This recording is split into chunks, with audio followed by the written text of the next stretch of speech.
अस्सलामुअलैकुम दोस्तों, उम्मीद करता हूँ आप सब खैरियत से होंगे। आज है मेरा पहला व्लॉग। सुबह सुबह उठ के मैंने देखा कि कपड़े वगैरह इस्त्री थे।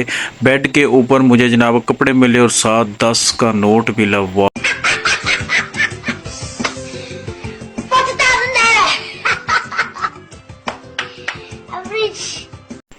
तो जनाब तैयार श्यार होके मैंने अपने आप को देखा भी। अपने आप को मैं कुंवारा महसूस कर ही रहा था कि अचानक मुझे ये शादीशुदा होने की आवाज़ सुनाई दी। इसके बाद रोहान साहब भी उठ के उनसे मैंने हेलो हाय की और उनसे बात की थोड़ी बहुत। इतने में मौलवी साहब का मूड थोड़ा सा फ्रेश हो गया था। मैंने कहा चले इससे दो तीन बातें कर लें। नाश्ता वगैरह आया तो रोहान साहब अपना नाश्ता लेके बैठ गए और मैंने कहा वो मेरा किधर नाश्ता है भाई। तो रोहान साहब जनाब जाके मेरा नाश्ता लेके आए और नाश्ता देख के दिल खुश हो गया जनाब। नाश्ता किया जनाब साहब, बेहतरीन किस्म का निवाला तोड़ा। मैंने कहा चलें चेक करते हैं कि आज नाश्ता कैसा बना है। निवाला मुंह में डालते ही यकीन करे चस आ गया ज़िंदगी का कि शादीशुदा होने के ये तो फ़ायदे हैं कि पक्की पकाई हमें सामने मिल जाती है। फिर जनाब पंजाबियों वाला काम किया, चाय की चुस्की लगाई। फिर मैंने सोचा कि जनाब साहब चाय की चुस्की लगा के एक आपको भी दिखाएं और आपका दिल जलाएं। फिर जनाब साहब मैंने अपनी सवारी को निकालने के लिए गेट खोला। गेट खोलने के बाद लगाई चाबी। चाबी लगा के तो जनाब साहब निकल पड़े अपनी मंजिल को। दुकान पर पहुंचते ही जनाब साहब ये मेरी दुकान है। ये जनाब लड़का हमने दुकान पे रखा हुआ है। इसी दौरान ज़ोर का टाइम हो गया। मैं जनाब साहब ज़ोर की नमाज़ पढ़ने के लिए निकला। मंडी वाली मस्जिद जेलम वाले जानते होंगे।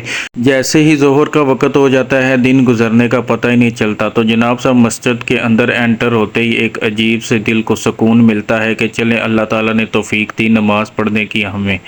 नमाज पढ़ के अल्हम्दुलिल्लाह मैं नीचे उतरने लगा। सीढ़ियाँ उतरने की दुआ सुबहान अल्लाह पढ़ ही रहा था कि इस बच्चे ने तो ज़िद ही लगा ली कि मैं तेरे थल्ले ही आना है जनाब। सुबह सुबह बीबी एक पहली दुकान के अंदर दाखिल हुई। उसके पास एक तस्वीर थी कि मुझे बेबी बैग चाहिए यूनिक किस्म का, वो भी खाली चलेगी। मैं थोड़ा सा परेशान हो गया कि यार ये क्यों नहीं लेके गई, खाली चली गई। तो साला ये दुख का खत्म नहीं होता बे। अल्हम्दुलिल्लाह थोड़ी देर बाद एक कस्टमर आया और उसने काफ़ी दुकान पे सामान ख़रीदा हमसे। तो सुबह सुबह पैसे कमाने की टेंशन थोड़ी बहुत रिलीज़ हुई और मैंने कहा चलें बाहर निकल के मौसम देखते हैं, काफ़ी अच्छा है, दोनों तरफ बादल बने हुए थे। तो सोचा कि चलें कुछ खा के आते हैं। आज बाज़ार में काफ़ी गहमा गहमी थी और रश लगा हुआ था। दुकानदार खुश थे। थोड़ी देर कतरीना के पीछे चलने के बाद अच्छा मैं जनाब साहब पेट भरने के लिए आ गया नान टिक्की वाले के पास और सोचा कि आज इसी से अपने पेट का बंदोबस्त करते हैं। खाने पीने के बाद जनाब साहब मैं सराफा बाज़ार से बाहर निकला। दुकान पे बैठे बैठे मैं काफ़ी बोर हो रहा था। मैंने कहा चले बाहर निकलते हैं क्योंकि हमारे बाज़ार की गली तंग है और सामने सिर्फ सन्यारे नज़र आते हैं। फिर मैंने इरादा बनाया कि चलें कहीं बाहर थोड़ी देर घूम के आते हैं, ज़हन फ्रेश हो जाएगा। रिश्तेदारों के दिल जैसी गली से मैंने कहा चलें जल्दी जल्दी बाहर निकलें ताकि दिल ज़रा हल्का हो मेरा भी। गजब बेइज्जती है। तो गलियों से निकलते निकलते मैं जनाब टोए मोहल्ले के अंदर पहुंच गया। ये जनाब टोया मोहल्ला है और ये मेरे दोस्त की दुकान, इसकी दुकान लेडीज़ की है और ये यहाँ पर बैठ के मेरे जैसे हालात यानी कि बोर ही हो रहा था। काम शाम बिल्कुल कोई नहीं था इसका भी। इसके बाद मैं फिर एक और दोस्त की तरफ गया और यकीन करें इसको देख के मुझे अंदाज़ा हुआ कि मैं क्यों इसके पास आ गया हूँ। इससे अच्छा मैं दुकान पे ही बैठा था, ठीक था। टोए मोहल्ले के अंदर भी कोई इतना ख़ास रश नहीं था, यहाँ पर भी हालात वही थे। इसके बाद असर का वक़्त हो गया। मैंने कहा चलें असर की नमाज़ पढ़ते, थोड़ा फ्रेश हो गए। नमाज वगैरह पढ़ के मैंने फिर घर की तरफ निकल आया और घर की तरफ निकलते हुए मैंने ये मेन बाज़ार की एक थोड़ी सी वीडियो बनाई ताकि आपके साथ थोड़ा सा शेयर करूं इसको। अपनी लाडो रानी के पास पहुंच के इसके अंदर मैंने चाबी लगा। घर से मुझे मैसेज आया था कि पकाने के लिए कुछ ले आना। अब आप लोग गैस करना कि वो मैंने क्या लिया होगा। इसके बाद मैंने ना सोचा कि पेट्रोल ही डलवा ले क्योंकि अपने पेट का बंदोबस्त हो गया तो इसके पेट का भी कोई ना कोई बंदोबस्त होगा तो तभी ये चलेगा, वरना नाराज़ हो जाएगा। आज कुछ पैसे अच्छे हो गए तो मैंने सोचा कि चलो बच्चों के लिए जाते हुए भी फ्रूट ले लूँ। इस भाई से मैंने थोड़े से आम ख़रीदे तो आम बच्चों को बहुत ज़्यादा पसंद थे, ये मिल्क शेक वगैरह बनाकर पीते तो यही ले लिए मैं। घर पहुंचते ही जनाब साहब जब ये वाइब मिलती है ना कि आपका बेटा आके दरवाज़ा खोले तो इतनी खुशी होती है, दिल को थकावट कसम से दूर हो जाती है। अल्हम्दुलिल्लाह मेरा जो शरारती पुत्र है वो सो रहा। ये जनाब हमारे घर के साथ प्लाट है। जब भी हम बाहर निकलते हैं तो क्या ज़बरदस्त खुशबू आती है और हमें पाकिस्तानी होने का बेहतरीन एहसास दिलाता है। मगरिब की नमाज के लिए मैं जनाब मस्जिद की तरफ चल पड़ा और थोड़े कदम के फासले पर मस्जिद के अंदर दाखिल हुआ। अभी अजान का टाइम था तो अजान अल्हम्दुलिल्लाह मैंने सुनी, उसका जवाब। नमाज पढ़ के बाहर निकला तो अंधेरा हो चुका था और मौसम भी काफ़ी बादलों वाला हो चुका था। घर पहुंचकर देखा कि मेरा छोटा शबालू भी उठा हुआ है। इसको मैंने टॉफ़ी दी, ये बहुत खुश होता है, टॉफ़ियाँ वगैरह खा के तो खुश हो।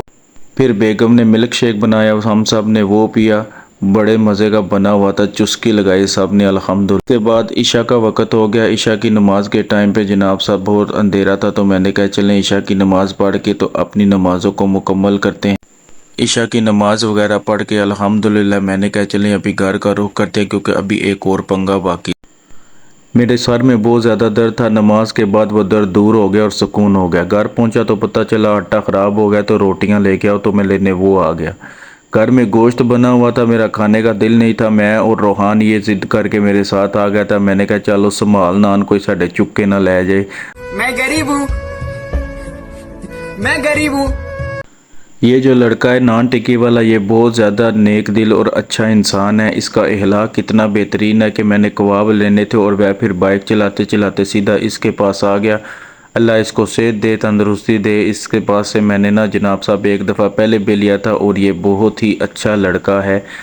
तो मैंने इससे फिर थोड़ा सा आलू लिए, आलू के अंदर डलवाए जनाब साहब मैंने अंडा, अंडे के अंदर प्याज श्याज और मसाला वगैरह बना के मैंने कहा चले बच्चे भी खा लेंगे क्योंकि घर में एक चीज़ लेके जाने नहीं होती और सब बच्चे जो हैं वो भी फिर जो चीज़ बाहर से आए उसकी ज़िद करते हैं, इवन के वाइफ भी। तो मैंने कहा चलें को थोड़ा सा ज़्यादा बनवा लेता हूँ ताकि सारे मिल बैठ के खा लेंगे और ज़िंदगी का चस लेंगे क्योंकि ये बनाता बहुत अच्छा है। मेयोनीज़ वगैरह डाल के इसने जनाब साहब बड़ा बेहतरीन अपना निज़ाम किया और कहा कि जनाब आप खाएँगे तो भाई साहब चस ही आ जाएगी ना इस बात की।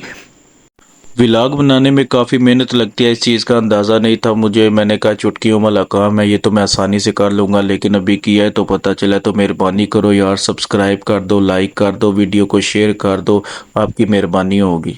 कोई तरीका है भीख मांगने का? ये जनाब आलू गोश्त का सालन था जो मैंने खाने से इनकार कर दिया। ये जनाब फाइनल लुक आपके भाई ने जो लेके आया। उसके बाद मैंने कहा चले मैं आपको एक निवाला लगा के तो चस कराता हूँ खुद को और आपको जलाता हूँ। वाह जी वाह, क्या बात है जी, बेहतरीन बना हुआ है ये सालन और ज़बरदस्त है जैसा उसने बोला था। इसके बाद बारी आती है चाय की क्योंकि दिन को मैंने चाय नहीं पी। चाय तैयार होकर जनाब साहब सामने आ गई। वाह क्या शादीशुदा लोगों के मज़े हैं। चाय की चुस्की लगाई और दिन का अख्ताम हुआ। मिलते हैं नए व्लॉग में, अपना ख्याल रखिएगा। अल्लाह हाफिज़।